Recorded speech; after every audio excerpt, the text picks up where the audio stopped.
On the day that round 2 of the Underground Death Tournament was to begin, Fuko and Domon fell into one of Kurei's traps without their Madogus and wound up stranded at the bottom of a pit. With 2 members missing, Team Hokage was in jeopardy of losing 2 matches by default. But just as Kurei planned, Kaoru Koganei, a former member of the Uruha, showed up to help protect Yanagi. And now, in his first match, Koganei is shocked by his opponent Shiju, who has undergone a strange metamorphosis. Isang malupit na kaparusahan.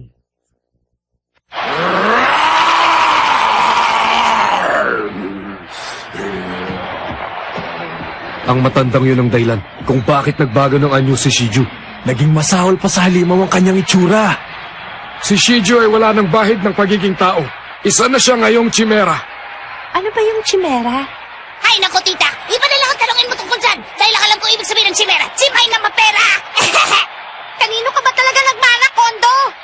Ito'y isang organismo mula sa 2 o higit pang cells at nabuo dahil sa prosesong mutation. Diyan inilabas ni Genjuro ang kanyang galing sa psychic surgery. Psychic surgery? Sa pamamagitan ng kanyang mga kamay at aura, nagagawa niyang baguhin ang anyo ng isang nilalang. Pero si Genjuro ang tunay na nag-ahari sa kanilang lahat. Ang Shiju na nakikita nyo ngayon ay bunga ng aking matagumpay na pagsasanib ng katawan ng isang leon sa katangian ng isang tao. Ang nasa harap nyo ngayon ay isang mandirigmang may pambihirang lakas. Matandang baliw. Hindi ba delikado ang ginagawa niyang ito? Pwes, magkaiba tayo ng paniniwala. Sige na, Shiju!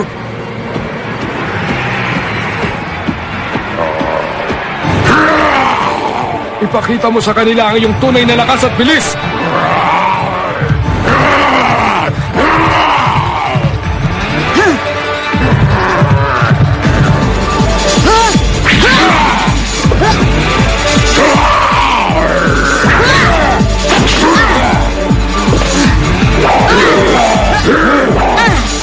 Ang galing ah! Mas mabilis pa rin si Lorcan kesa kay Shiju! Kaya yatang nakalimutan mo makamanicure at pagpapedicure! Ayun ako naman! Kuka na ang kill ka-4 na anyo! Mikazuki! Etong sayo! Ano ka ba? Ginagawa mong madali para sa akin ang labang ito ah!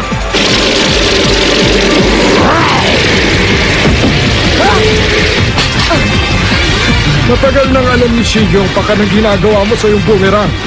Hindi nahuugas sa kanya ang pandaraya mong yan. Yan ang akala mo!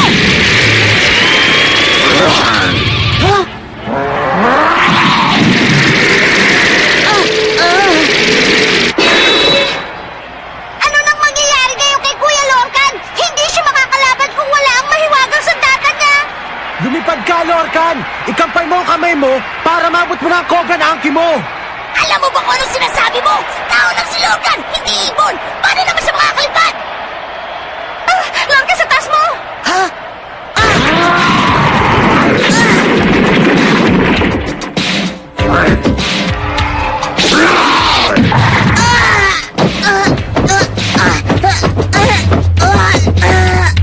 Sa isang suntok lang ni Shiju, ang layo na nung narating niya! Ngayon ay natikman mo na ang lupit ng kanyang pagiging halimaw. Mahusay ang pagkakasanay sa halimaw na yan ah! Kailan nga nababagay sa'yo? Hindi mo lang kami trinidor. Nagawa mo pang tumulong ngayon sa pangkatauhan. Pwede kitang ihalin tulad sa isang paniki. Ang paniki ay pilit na sasabihin kauri niya ang mga ibon. Pero kasabay nun, sasabihin din niya ang kauri niya ang iba pang hayop. Hanggang sa bandang huli, wala nang gusto maging kauri niya. Nakakaawa, hindi ba? Eh ano ngayon?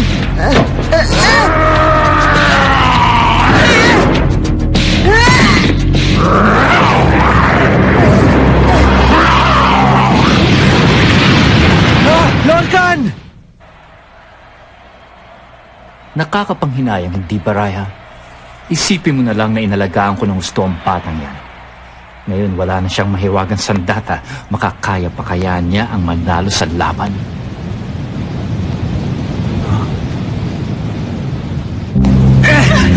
Asa naman? Wala akong magawa. Ito na siguro ang katapusan natin, Ira. Teka, Ira. Kapag nangyari nga ang ganon, puhunan mo na lang ako ng matamis mong ulo ko. Sige na. Malulunod na nga tayo, puro ka pa kalokohan! Ayaw mo ba nun? Kahit sabihin kita kamatayan, ikaw pa rin ang iniisip ko. Sarili mo lang ang iniisip mo eh. Pag ako nainis mo, una kang malunod, ako ang maglulunod sa'yo. Max, pakinig ka sa akin. Hindi tayo pwedeng mamatay dito dahil may plano ako. Ha? Ano ibig mo sabihin?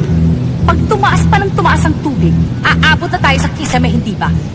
Siguro naman, kaya mo lang buwagin ang kisame sa pamamagitan ng iyong kamao. Tama ba ako? Tama ka, Ira. Ngayon makakalabas na tayo sa patibong na ito. Malaki ang tiwala ko sa'yo, Max. Kayang-kayang wasakin ng kamuha ko ang kisaming yan.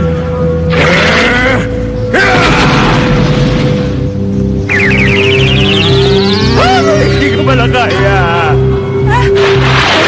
Max!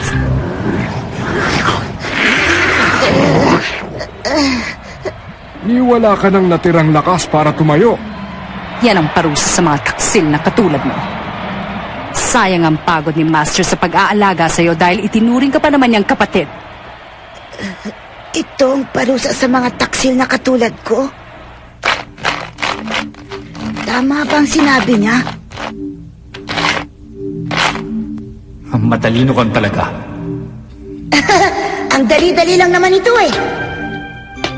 Ang mahiwagang Kugan Anki ay nangangailangan ng isang matalinong master. Kapag natalo mo ang lahat ng iyong kalaban ay mapapasa iyo ang sandatang ito. Magpalakas ka. Kailangan ko ang mga katulad mo.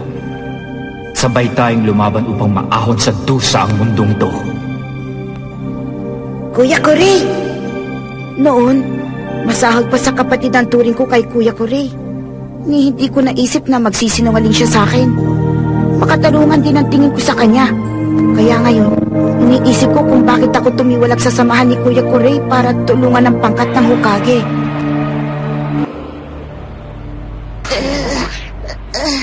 Ano ba? Huwag ka na magpahinga dyan, Lorcan! Alalahanin mo, nandito ka para tulungan kami mailigtas ang aking prinsesa, hindi ba? Si Ate Ana Yanagi nga pala. Pero bakit? Di bang sabi mo sa akin hindi mo sasaktan si Ate Ana? Kailangan ko siya para sa aking eksperimento. Wala akong pakialam kahit anong mangyari sa kanya. Tumigil na kayo! Talagang bata ka pa nga. Alam mo na, ang aking misyon na iligtas si Ate Ana Yanagi. Si Kuya Koray ang sinungaling. Siya ang taksil. Siya rin ang humiwalay sa akin. Kailangan kong malaman kung bakit niya nagawa ito sa akin. Kailangan kong malaman.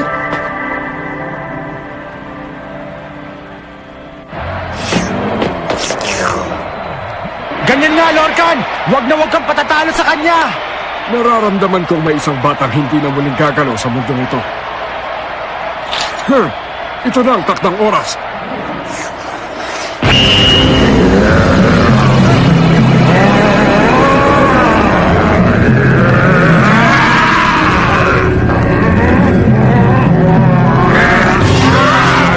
Naku naman! Ano naman problema niya ngayon? Huwag mong sabihin nagbabago na naman siya ng anyo.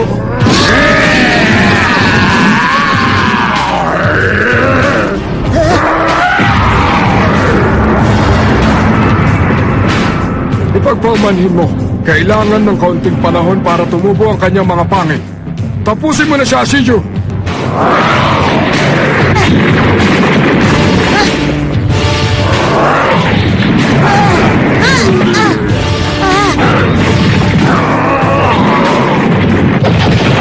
Wala siyang magawa para madepensahan ang kanyang sarili.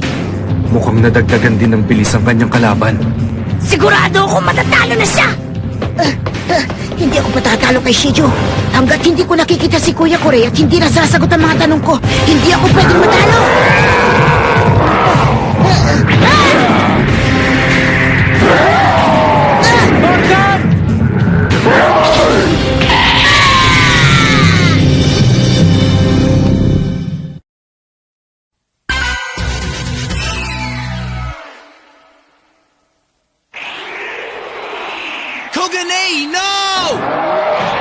ngayon, tapos na ang laban. Wala na siyang ibang pupuntahan kung di sa itaas. Naipit na ng gusto si Lorcan.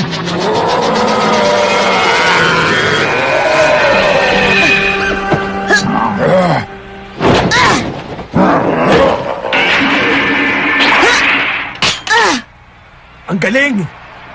Kaya naman palang lumipat ng batang yan eh! Ang atake ni Shijo nagdala sa kanya sa itaas. Babalik ka ngayon sa pinanggalingan mo! Kukanangki! Ikalawangan nyo! Rio! Nagawa niya! Hindi, nasugatan lang niya ang braso nito.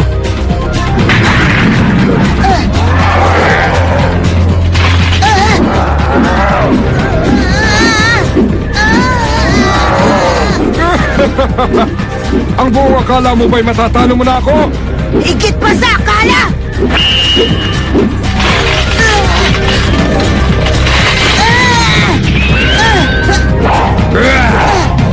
Itatlungan nyo! Anong nangyari? Napansin mo ba nang magbago ang anyo ng Kogan Anki? Oo naman.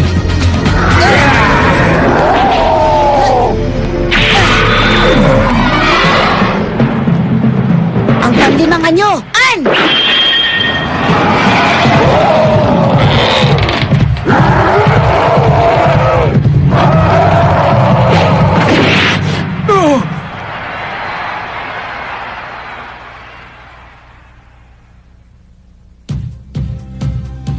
Genjuro! Nakarating na ba sa yung dahilan kung bakit napunta sa akin ang mahiwagang sandatang ito? Dahil mahilig ako sa palaisipan. At ang mga pagbabagong ayon ng Kugan Anki ay isang palaisipan. Doon ako pinakamagaling. Oh, huwag ka nang umiyak. Hindi ko naman pinatay ang aso mo eh. Buhay pa yan.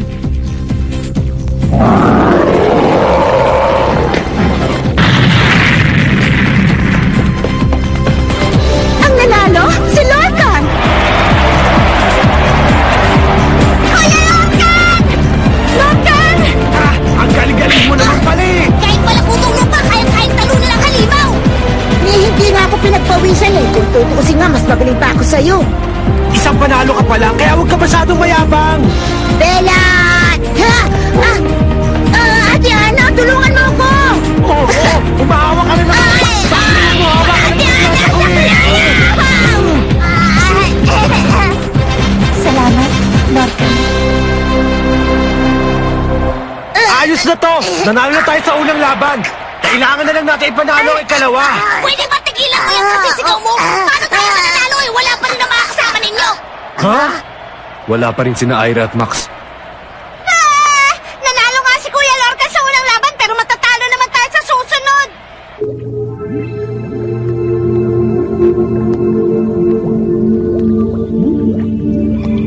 Hindi. Hindi ko na kaya.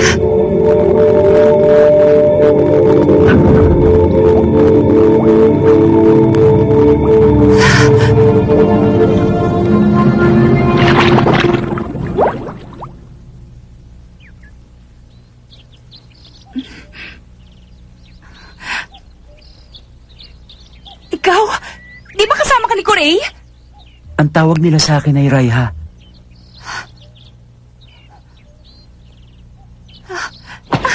Ay kung kasama ka ni Corey, bakit mo kami tinulungan?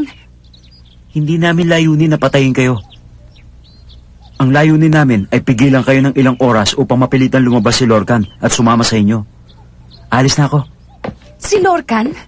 Ang batang yun? Ibig sabihin kakampi na namin ngayon si Lorcan? Oo. Sandali lang! Bakit pinag-aksaya mo pa kami ng panahon para mailigtas? Dahil sa ating kapalaran, Tayong dalawa pala? ang iyong mahiwagang Fujin at ang aking Reijin ay nakatakdang magharap balang araw, kaya hindi ka maaring mamatay ngayon. Ang ibig mong sabihin, hindi tayo maghaharap sa paligsaang ito? Hindi.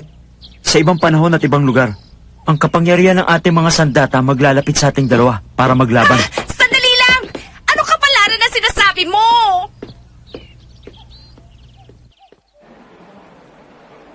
Ang ikalawang laban ay sa pagitan ni Max ng Hokage team at ni X ng Uruha Maburoshi. Kaya lang, may problema pa. Bueno, kung ganon, Dahil sa pagkawala ni Max, ang Uruha Maboroshi ang... Sandali lang. Meron akong imumungkahi. Ha? Ang gawin natin, kung sino ang nanalo sa unang laban ay siya pa rin ang haharap sa susunod hanggang sa matalo siya. Ha? Sa ngayon, ang bilang ng bawat pangkat ay 3. Kung susundin niyo ang aking mungkahi, maiiwasan natin ang magkaroon ng isa pang laban dahil hindi tayo kailanman maaaring magtabla. Ano sa palagay niyo? Pag tinanggap niyo ang kanyang mungkahi, ibig sabihin lalaban ulit si Lorcan. Hindi naman yata tama yun. Sigurado ako na sa bandang huli, pabor na naman yun sa inyong pangkat. Okay lang. Ang gusto lang naman nila ay masigurado na mawawala ako dahil ako nag-traitor sa kanila. Kung yun ang gusto nila, maluwag kong pakakainin ng alikabok ang mga yan. Wag mo akong pangunahan! Ako ang pinuno ng pangkat na ito! Bilang pinuno ng Hokage team, malugod naming tinatanggap ang iminungkahi niyo. Ang kulit niyo naman eh! Sabi na ako ang pinuno eh! Dahil sa pagsang-ayon ng pangkat ng Hokage sa mungkahi ni Genjuro, ang bahaging ito ay magiging laban kung saan ang matitibay lamang matitira. Kaya naman sa ikalawang round ng laban, muling haharap si Lorcan para sa pangkat ng Hokage at si X naman para sa pangkat ng Uruha Maboroshi. Kumusta ka na ngayon, Lorcan? Ha? Sabi ko na nga ba eh! Gideon! Masamang damo kasi kaya matagal mamatay. Sa ikalawang round, Lorcan laban kay Gideon. Simulan na! Sandali lang, Lorcan. Bakit hayaan natin maging ganito ang muli natin pagkikita? Ibang klaseng magpiro ang tadhana. Wala ka namang pakialam kahit anong mangyari sa akin, hindi ba? Isa akong traidor at siguradong may premyo ka pag natalo mo ko. Napakasakit mo naman magsalita. Maaring utang ko kay Genjuro ang aking buhay. Pero meron din naman tayong pinagsamahan at mahalaga yun sa akin. Ikaw lang ang naglakas loob at nagtiyagang sumama sa akin. Ako ang pumapatay para sa'yo, kaya para sa akin malalim ang ating pagkakaibigan, Lorcan. At alam kong ganun din ang nararamdaman mo. Tigilan na natin to. Lumayo na tayo sa isa't isa bago mahuli ang lahat. Parang awa mo na. Masaya na akong tumanggap ng tabla mula sa labang to. Hindi yan ang usapan natin, Gideon. Utang mo sa akin ang buhay mo, kaya dapat lang nasundin mo ako dahil kung hindi sa akin, pataba ka na lang sa lupa. Pwede ba? Tumigil ka dyan! Ah, anong sabi mo? Walang sino man ang pwedeng magputos sa akin. Ano ba yan? Duwag! Lumabang kayo sa isa't isa! Yan ang dapat yung gawin! Tumigil kayo! Kayo ang lalabanan ko! Hindi ako makapaniwalang nagbago na siya. Gideon, alam mo, tama ka eh. Sa totoo lang, wala na rin ako sa kondisyong lumaban eh. Lorcan, Walang halaga sa akin kahit na maging tablang laban na to.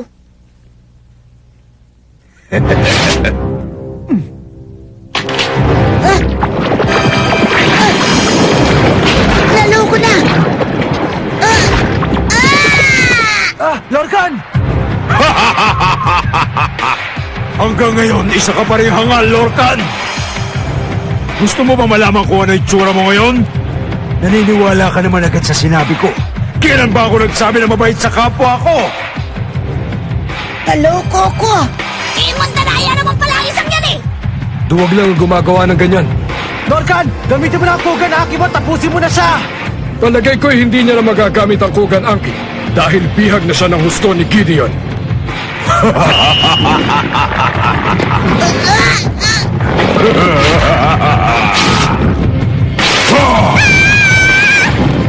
Ano na mangyayari kay Lorcan?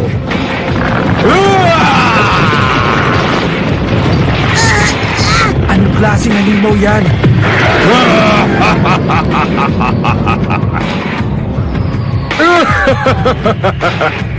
Masdan niyo ang bunga ng aking pagiging henyo. Produkto ng psychic surgery. Gawin mo na, Gideon! Tapos ka na, Lorcan! Ngayon, ang buhay mo magpapalago ng aking halaman!